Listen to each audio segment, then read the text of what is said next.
அஸ்ஸலாமு அலைக்கும். இன்று ஒரு தகவல்.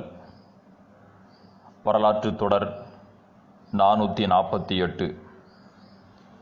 இன்று நபி ஸல்லல்லாஹு அலைஹி வஸல்லம் அவர்களை அல்லாஹு ரப்புல் ஆலமீன் அவனுடைய அற்புதங்களை, ஆற்றல்களை, அவன் உலகத்தில் ஏராளமான அற்புதங்களை படைத்து வைத்திருப்பது போல வான் உலகத்திலேயும் பல வியக்கத்தக்க மனிதர்களினுடைய கண்ணுக்கு தெரியாத மறைமுகமான ஏராளமான படைப்பினங்களை அல்லாஹ் படைத்து வைத்திருக்கிறான்.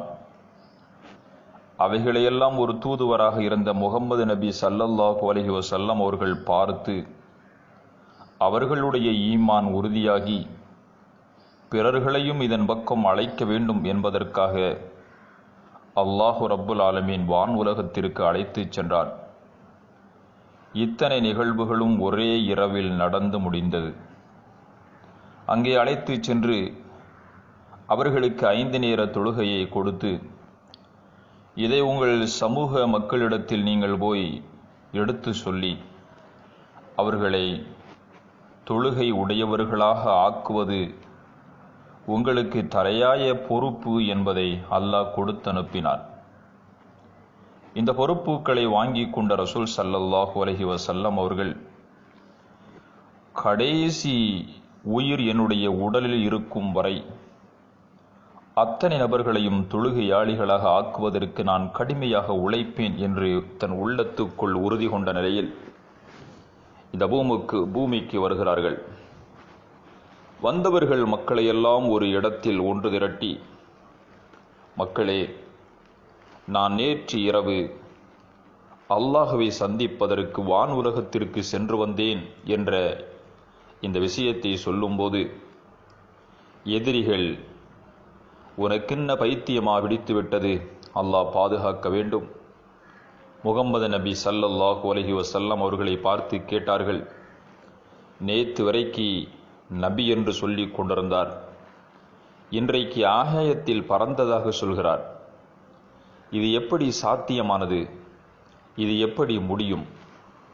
அன்று விமானங்கள் இல்லை, பறவைகள் பறப்பது போல நான் ஒரு குதிரையின் மூலம் வானுலகத்திற்கு வானவர்களின் தலைவர் ஜிப்ரீல் அலைஹிஸ்ஸலாம் அவருடைய உதவியின் மூலம் நான் போய்விட்டு வந்தேன் என்று சொன்னால் எப்படி அவர்கள் ஏற்றுக்கொள்வார்கள்? அவர்கள் ஏற்றுக்கொள்ள முன்வரவில்லை. அவர்களில் சிலர்கள் ஹதரத் அபூபக்கர் சித்திக் ரலியல்லாஹு அன்ஹு அவர்களை கடைத்தெருவில் சந்தித்தார்கள். அபூபக்கரே, செய்தி உங்களுக்கு தெரியுமா? உங்களுடைய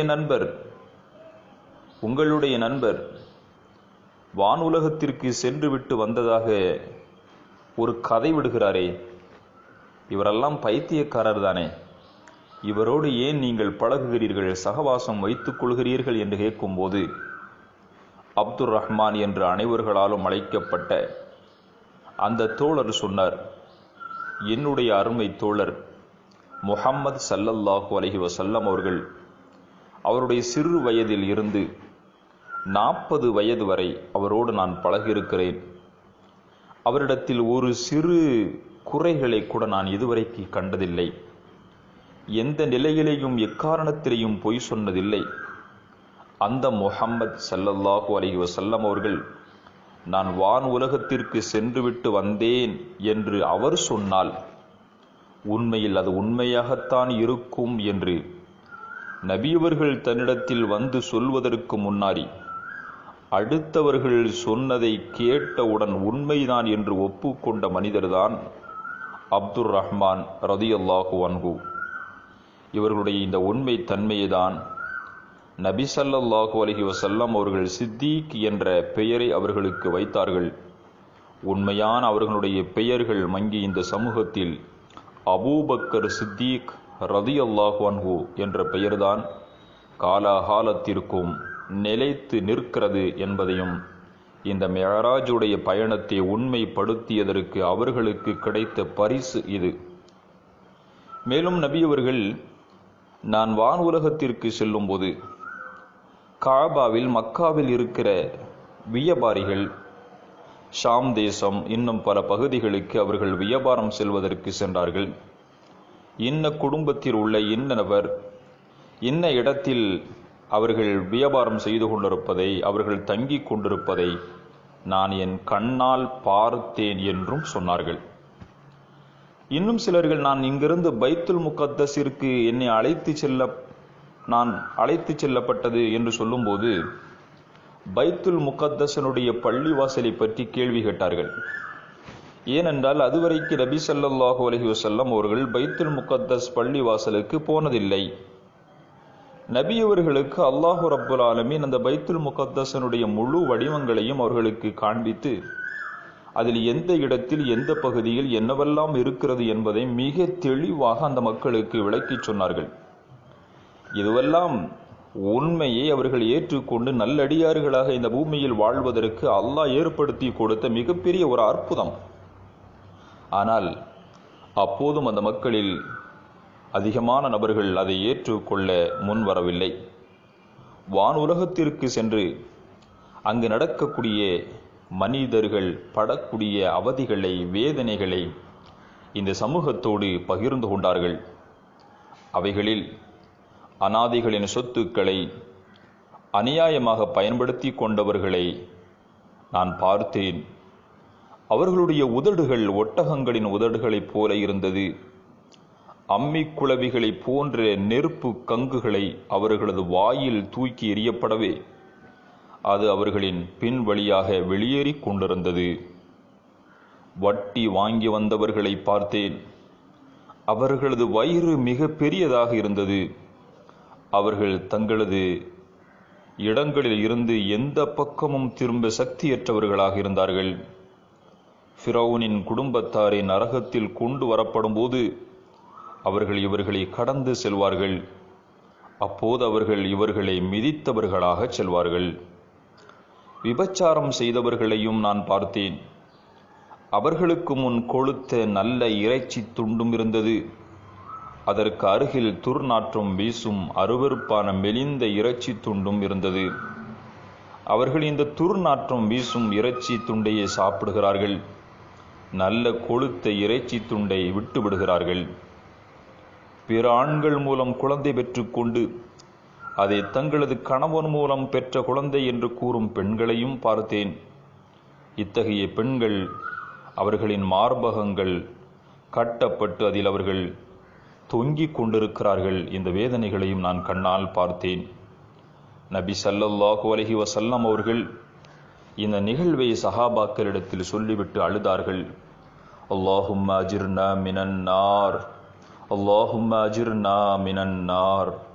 யா அல்லாஹ், நரக வேதனையில் இருந்து எங்களை காப்பாற்றிவிடு, நரக வேதனையில் இருந்து எங்களை காப்பாற்றிவிடு என்று நாயகம் ஸல்லல்லாஹு அலைஹி வஸல்லம் அவர்கள் ஒவ்வொரு நேர தொழுகையிலையும் அவர்கள் அந்த நரகத்தினுடைய வேதனையிலிருந்து பாதுகாப்பு தேடினார்கள். என்றால் உலகத்தில் நெருப்புகள் விறகுகளால் எரிகின்றது. ஆனால் ஆகிரத்திலோ நெருப்புகள் மனிதர்களின் உடல்களால் எரிகிறது. கல் அங்கே தீப்பிடித்து எரிகிறது. கொடூரமான அந்த வேதனைகளை என் சமூகத்தில் ஒருவர் கூட அதில் நுழைந்துவிடக்கூடாது என்ற ஆதங்கமும் கவலையும் அண்ணல் நபி ஸல்லல்லாஹு அலைஹி வஸல்லம் அவர்களை உலுக்கியது.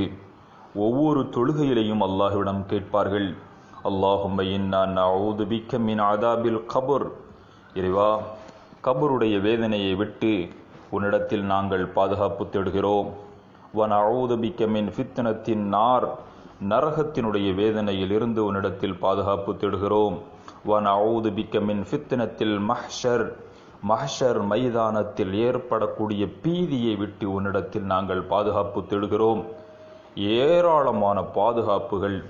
தானும் தன்னை நம்பியிருக்கக்கூடிய என் ஒட்டுமொத்த சமூகமும் நரகம் என்று இந்த படுகொடியில் விழுந்துவிடக்கூடாது என்று அல்லும் பகலும் அல்லாஹ்விடம் மண்டியிட்டு கேட்ட மகத்தான மனிதர் நாயகம் ஸல்லல்லாஹு அலைஹி வஸல்லம் அவர்கள்தான் தொழுகைக்காக வேண்டி தொழுகையை கடமையாக்கி அதை வாங்கிவிட்டு வருவதற்கு போன உத்தம ரசூலுல்லாஹ் இவ்வளவு பெரிய சிரமங்களை கண்ணால் பார்த்துவிட்டு, என் மக்களே, நீங்கள் தொழுங்கள், இதுதான் உயர்வானது என்று சொல்லும்போது மூமின்களாகிய நாம் அதை புறக்கணிக்கலாமா?